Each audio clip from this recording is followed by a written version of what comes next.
আজ আমি বানাচ্ছি শীতকালের সবথেকে সেরা ভর্তা। এটা রাত্রেবেলা ডিনারে রুটির সঙ্গে ভীষণই ভালো লাগবে খেতে। আমি কিভাবে এই ভর্তাটা বানাই সেটাই আজকে আমি আপনাদের সঙ্গে শেয়ার করছি। তাহলে দেখে নিন ভিডিওটা। আজকে এই রেসিপিটা যদি আপনাদের ভালো লেগে থাকে তাহলে প্লিজ লাইক শেয়ার কমেন্ট করে দেবেন। আর যারা নতুন আজকে আমার এই ভিডিওটা দেখছেন তারা প্লিজ সাবস্ক্রাইব করে পাশে থেকে যাবেন আর পাশে থাকা বেল আইকনটা প্রেস করে দেবেন, যাতে আমি যখনই কোনো নতুন ভিডিও আপলোড করি তার নোটিফিকেশন সবার আগে আপনাদের কাছে পৌঁছে যায়। আর যারা নিত্য নতুন আমার ভিডিওগুলোকে প্রত্যেক দিন দেখছেন আর কমেন্ট করে জানাচ্ছেন তাদেরকে অসংখ্য অসংখ্য ধন্যবাদ জানাচ্ছি। দেখুন, একটা বড় সাইজের আমি বেগুন নিয়ে নিয়েছি। এইভাবে একটু করে করে আমি চিড়ে দিয়েছি। দেখুন,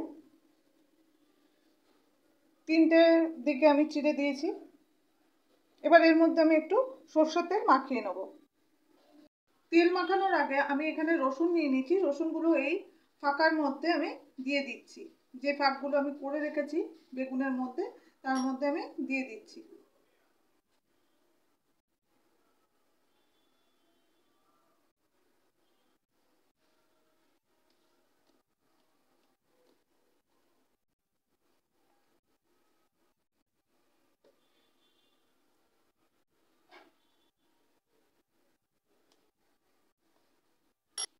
আর দিয়ে দিচ্ছি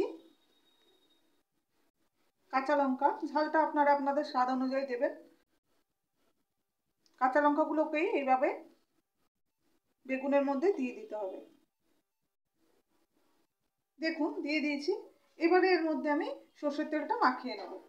হাতের মধ্যে এরকমভাবে সর্ষের তেল নিয়ে নেব। খুব বেশি নয়, কিন্তু অল্প তেল। এইভাবে বেগুনের গায়ে মাখিয়ে নিতে হবে।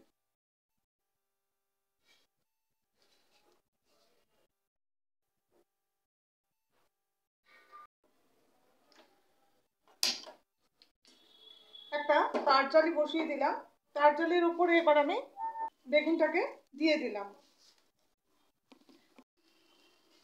দেখুন, বেগুনটা আমি তার জালির উপরে দিয়ে দিয়েছি। এবার ঘুরিয়ে ঘুরিয়ে কিন্তু বেগুনটাকে পুড়িয়ে নিতে হবে। এই রেসিপিটা সবার জানা থাকলেও যারা নতুন গৃহিণী তাদের জন্যই এই রেসিপিটা বিশেষ করে আমি শেয়ার করছি। প্লিজ একটা লাইক শেয়ার কমেন্ট করে দেবেন। দেখুন, বেগুনটা পোড়ানো হয়ে গেছে, আমি নামিয়ে নিয়েছি। এবার ঠান্ডা করে আমি খোসাগুলো ছাড়িয়ে নেব। আপনাদের একটা লাইক শেয়ার আমার চ্যানেলটাকে অনেকটা দূর এগোতে সাহায্য করবে, তাই একটা লাইক শেয়ার প্লিজ করে দেবেন।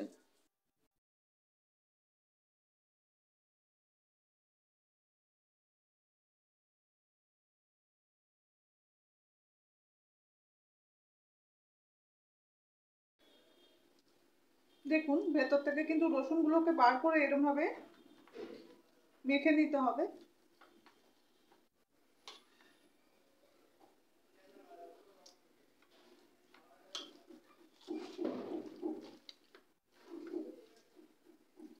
লঙ্কাগুলো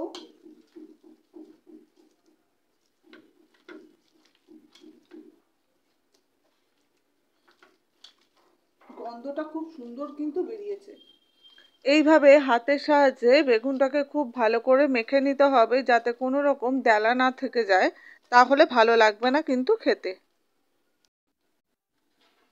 দেখুন, আমি খুব ভালো করে বেগুনটাকে মেখে নিয়েছি। আর এখানে নিয়ে নিয়েছি কুচিয়ে, একদম পাতলা পাতলা করে পেঁয়াজগুলোকে কুচিয়ে নিয়েছি। দেখুন, আর নিয়ে নিয়েছি ধনে পাতা।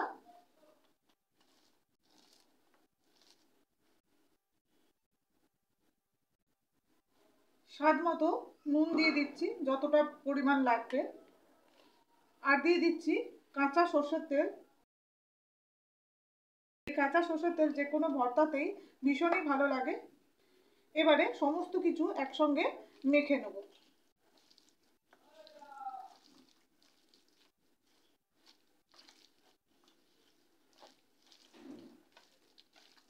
শীতকালে এইরকম যদি ভর্তা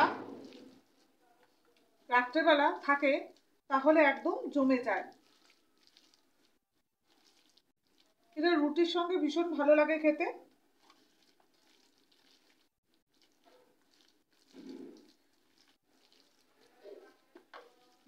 এবার আমি এটা একটা পাত্রের মধ্যে সার্ভ করব।